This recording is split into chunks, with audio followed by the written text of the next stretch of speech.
Next up, we have none other than Sheila Bird, our headliner MMA for Absolute MMA, taking on a game opponent, which is Katie Casimir. Looking forward to this one. This will be an electrifying MMA matchup.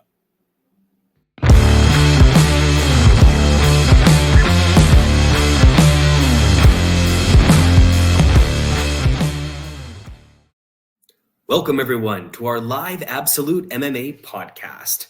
My name is Jaden Ants, and I'll be interviewing a selection of our fighters from our card coming up on April 26th, live at the Deerfoot Inn and Casino in beautiful Calgary, Alberta, Canada. Hey, Sheila, how are you? Awesome. Good to see you. Thank you so much for being available today for the Absolute MMA podcast. Of course. Excited. This is a little bit of a different way that you and I communicate, talking, from call it commentator to fighter versus promoter, being our fearless leader in Absolute MMA. So this one is everybody is just beyond excited for. But I got to ask right off the bat, what does this upcoming fight represent for you at this stage in your life? Well, I guess just one word, it's pressure. I would say that, my husband and I, obviously Brian, Brian and my coach, he and I, generally speaking, we just have these crazy goals that we set for ourselves. And then as soon as we do it, like, let's open another gym or let's run an MMA fight card. And then we do it. And then all of a sudden the day goes by and we're like, what's next? Like, we're always I'm just looking for the next challenge and something to just inspire me to push and do something cool. So impact is where it's going to be at. Love that. So is it about competition, legacy, love of the sport? You talked about a challenge, but would you say it's a combination of all of those things? Well, I would say kind of like the main reason, like kind of like what I'm getting, why I'm getting myself into this. Honestly, in many ways, it was to see if I could do it again. I know that kind of sounds weird, but it's like been a long time. And when after you have kids and you're watching all the fighters at the gym all the time and you're seeing them push themselves and your body your mind feels like you're in there kind of with them. But my body was telling me something completely different when I would just pop into a training class one day and be like, oh my gosh, I don't know if I can do this. This is hard, I'm going to get hurt. And, lots of those types of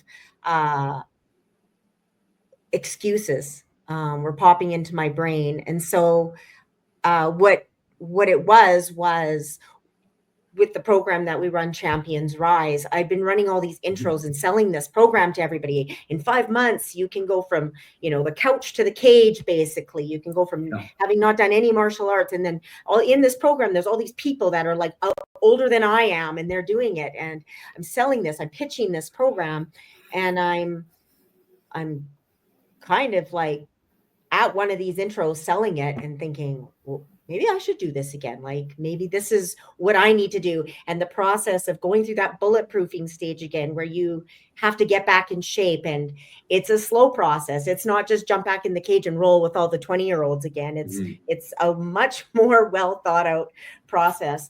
That got me excited about doing it again. And not to mention, sounds horrible, but not to mention, I watched some video that somebody took of me and I'm like, oh my God, do I look like that now? I was like, okay, we're done with that. Let's go back in. We got to do it. Hey, motivation is motivation, first and foremost. Motivation. So. Well, yeah, that was the beginning of it. And then from then on, it was just discipline. So, and the discipline that lit that fire and got you going. We talk about Champions Rise. I mean, what a beautiful program, the true human transformation program that we've seen. And I mean, the synonymous comments that come from anybody who competes in that program is confidence, right? So, and for you, knowing your pedigree, your background, which is absolutely incredible and speaks for itself, you're still feeling those ideas, those things of, I've got to get back in there and do that. I've got to challenge myself. I've got to bulletproof myself. So it's amazing that the level of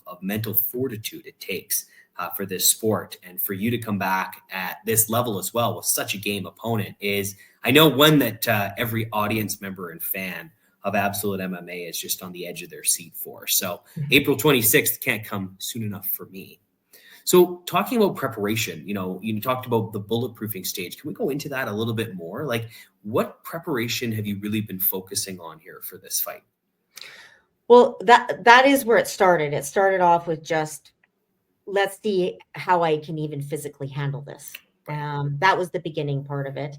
And that part was awesome. I forget, it was like maybe 6 weeks or 8 weeks in or something like that. And it went, and I lost 25 to 30 pounds in that time period. It just came off. Mm-hmm. And of course, my husband's like, oh, like, how the heck did you do that? Like, that's crazy. Like, it's, it's just, it felt really good. And it felt like, this identity that was so ingrained in me, it's still there. So that's a pretty cool feeling to have. And then from that point on, it just became on refinement. Again, it was just like once I got over this stage where I could just be able to train and roll and get through a practice, then it became a big part of skill development again, and just getting back to where I left off in 2012, which was when my last fight was.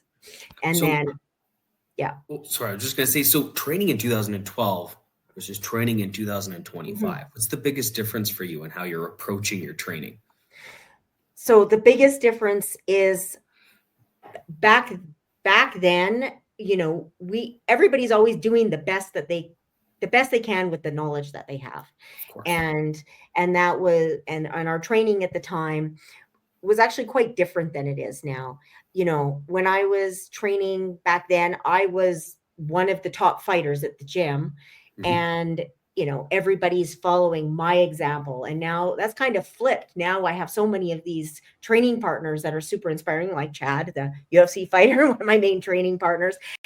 And I'm getting his input and his insight, and he can just read my face, and he knows what I'm thinking and what I need to hear at that time, which really helps because he's going through it himself at the moment. And then the evolution that Brian has taken our MMA team since 2012 is insane. And I wanted to experience that. So I haven't experienced what they've been doing in the gym with the cage craft and working on the cage. We didn't have a cage back when I was fighting. And now having that and being able to train in there and being able to be in there with everybody else learning, obviously there's new skills, but it's a huge part of it is just training methods. And, that evolution that Brian has taken the gym to is just, it just feels like a totally different camp and a totally different experience than I'd ever had in the past. And it's been fun because learning is fun. So. Well, and look at the success, right? I mean, from the fighters that have come out of that gym, the fighters that are at that gym, the number of gyms, Absolute MMA, Champions Rise. I mean, what an incredible legacy that Champions Creed and yourself and Brian have in this city and in this country and this sport as a whole. So it's exceptionally exciting. I've got goosebumps all over my arms, and I know it's just everybody else is feeling the way I am too. But I always like to give people a bit of snapshot into the individual. So I'm going to ask you a bit of an odd question, but just what's one thing that people might not realize about you as a competitor? As me as a competitor, well, as oddly as it is, and it has nothing to do with competing, the thing that I do to unwind and to just take my mind off things is puzzles. Puzzles. That's really weird. Yeah. I don't think it's weird at all. I think it's a mental strategist thing here going on. I don't know. I just like to open up a puzzle and just get at her and spend 4 or 5 days just enjoying myself. And you would think you'd be thinking about things when you're doing a puzzle, but you're not. You're just, and my daughter does them with me, and it's fun. So family time and a release, right? So thank you for sharing that. I love that. That's very cool. So talk about quirky. Kids, quirky but cool. So you talk about kids though. juggling coaching, competing, being a business owner, being a fight promoter, all of those things. That's quite a full plate. How do you make it all work, Sheila? Well, the biggest change and kind of thing that's happened for my family is, well, Brian and I, we ran Champions Creed, the main location, for so many years. We built it up so that we could open another location, and we have such good people, and we have such a good team that's running the businesses for us, like at the location, operating them. I have my side that I do for work, but usually when I'm at the gym, I'm there training. And then besides that, I'm at home schooling my kids. I homeschool my kids, both of them, and setting up the promotions. And I just have such a strong team under us. We've designed our life that way so that we can do things like this. We can have that freedom to design our schedule and do things the way we want to do them. And this is my challenge. And yes, it obviously, takes time from other things, as does everything that we prioritize in life. But I don't feel like I'm making any sacrifices. I feel like quite the opposite. I feel like I'm doing something that's going to benefit myself and as well as, my family and those around me. It takes a tribe behind you, and I'm pretty sure that's what we call the family at Champions Creed is the tribe, right? So I appreciate that, and I'm sure they do too. So back to the fight. How do you define success at this point in your career? Is it a win? Is it a highlight reel knockout? What's success mean to you?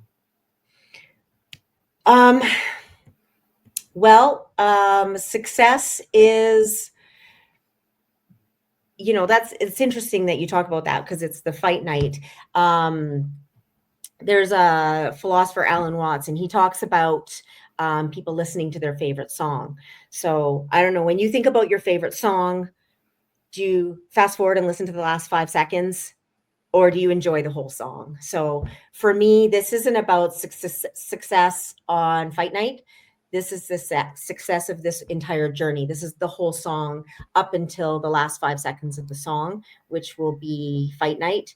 To me, that success is the journey that I'm on right now. And what I've already achieved, I already think I've made huge success in this. And I mean, winning would be fantastic. And of course, everybody thinks that, but really it's about stepping in there and being mentally and physically ready and game on that night. It's for you. Because of all this, because of this whole journey, Absolutely. It's the journey, but ultimately it boils down to being for you. And I think that's a beautiful thing. So again, I think that's great motivator. Now we talk about experience and your success, which is absolutely undisputed. But with that experience under your belt, how do you still find ways to kind of evolve your game? I know you talk a little bit about the cage craft. You talk a little bit about some of the influences of people like Chad and Helliger, your training partner, things like that. Let's give the fans a little bit of a window into that and how you find ways to evolve. I mean, really, that was the kind of evolve, but a lot of it just has to do simply with, who I come to, who I am at practice every day. My biggest involvement, and it's been my biggest involvement since the day I ever started any sport, is just my personal, I don't know if you want to call it ego. I don't know. I want to be a good person on the mat. Like, I want to be somebody that everybody is excited to be my dance partner, my training partner, I want to have a full card.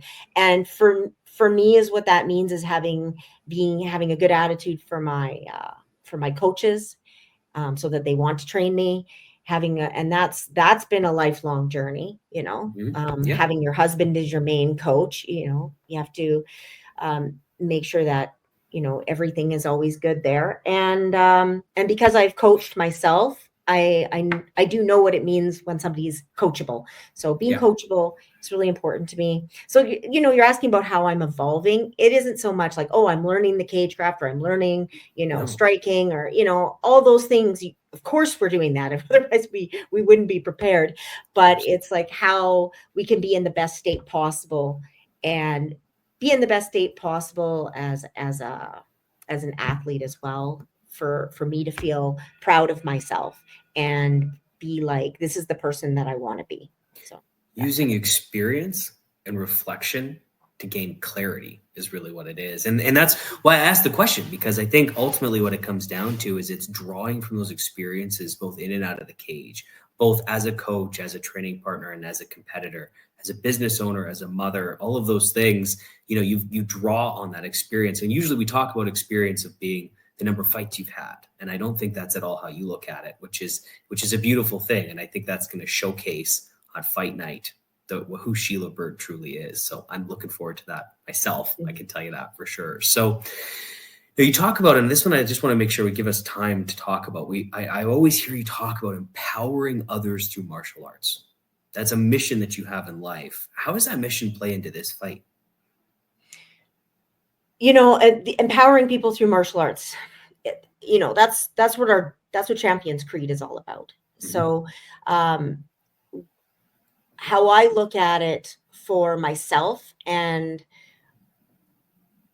I am doing this experience for myself personally, mm-hmm. but how I feel like it best kind of manifests itself to other people is just by me showing up every day and being on the mat with these people. So none of the people that I train with now trained back with me when I used to fight. None of them. Mm-hmm. They're all new. They're all, you know, mm-hmm. young and full of life and in the middle of their careers, or wanting to go to the UFC. And like, there's just so much, mm-hmm. You know, enthusiasm and stuff like that in the room. And it's really cool. And none of those people know me for that person that I was back then. And you know, you can talk about it all you want, but people see what they believe what they see. And what they saw was me as a businesswoman coming in, you know, I'm the boss walking in, you know, and I'm coaching, or I'm a bit on the mats a little bit, but this is a different experience for me. And mm-hmm. it's really exciting for me to get to be in there training with everybody, sweating with everyone, bloody noses, cut on the eye, you know, like, and not caring, and just being like in there. And I am having people say things to me like, oh, that's really inspiring. But it's not my goal to do that for them. I'm just there because I want to be with everybody, and I want to do this for myself. And it is in kind of like inspiring people, you could say, or people are just excited about it, and they're feeling like one of the girls that's doing my camp with me, who you had interviewed earlier, Steph.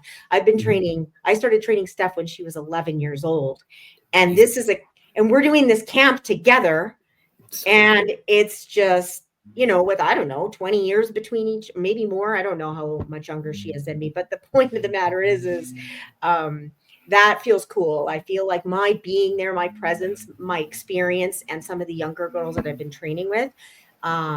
And I'm not saying guys too. It's just, obviously I have some really good girlfriends that I'm training with, and it's just been a really exciting experience for them. I believe, I don't want to put words in their mouth, but also for me to get to share that, my experience, as well as share with what they're going through. And it's just been great. Living that life, as they say, and being authentic with the focus of it, doing it for you, and just showing up every day is what's inspiring those people. And I can tell you, and I'm going to put words in anybody's mouth to say that you are absolutely inspiring them all. And you've inspired everyone around you, Sheila. That's what you do. So you've got a game opponent. You know, Katie's excited. She's excited to take you on, and I know you're excited to take her on. So I think what we'll do is we'll leave it there for the anticipation. Fight fans, April 26th, live at Absolute MMA in beautiful Calgary, Alberta, Canada. This is Sheila Bird. Thank you so much for being available today, Sheila. Yeah, you're welcome. And I would like to thank Katie for taking the fight. And we will see you April 26th. Look forward to it. Thanks so much, Sheila. Yeah.